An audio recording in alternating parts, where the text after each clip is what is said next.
तसं पाहिलं तर आपल्याला झोपेत असताना काही कळत नाही.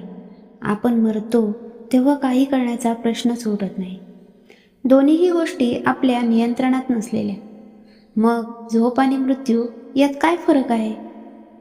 झोप म्हणजे अर्धा मृत्यू आहे आणि मृत्यू म्हणजे पूर्ण झोप आहे. अनिश्चिततेने ठासून भरलेलं आपलं आयुष्य आपल्याच नादात चालत राहतं. रोज सकाळ होते, दुपार होते, संध्याकाळ होते, रात्रही होते. काहीही न करता नुसतं बसून राहिलं तरी वाढणारं वय काही थांबत नाही.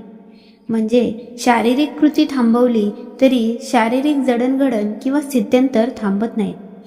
आणि या जीवन प्रवासात कुणी रडून स्वतःच्या मनाची समजूत काढतं, तर कुणी हसून आपलं दुःख लपवतं. कुणी नशिबाला दोष देत कुडत तर कुणी जो भी होगा देखा जाएगा म्हणत आपल्याच मस्तीत जगतं. तऱ्हेतऱ्हेचे प्रवासी, त्यातून जोडली जाणारी नाती, त्या अनुषंगाने येणारे ताणतणाव, आजार, दुखणी खुपणी, कुणाचं कुणाला सोडून जाणं. जीवन प्रवासातली ही सगळी सारी स्थित्यंतरं पूर्ण ज्ञान असूनही किती पॉझिटिव्ह असतो ना आपण. हे माझं ते माझं किती करतो ना आपण. कदाचित त्यामुळंच आपल्या अपेक्षा वाढत जातात आणि म्हणूनच पाठोपाठ अपेक्षाभंगाचं दुःख येतं. जीवन जगताना खरं तर कंडक्टरसारखं राहता आलं पाहिजे. रोज वेगळे प्रवासी सोबत आहेत, पण प्रत्यक्षात कोणीही आपलं नाही.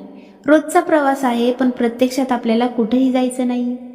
ज्यातून प्रवास करायचा ती बसही आपली नाही. बॅगेत असलेले पैसेही आपले नाहीत. ड्युटी संपल्यावर सारं काही सुपूर्द केलं की झालं.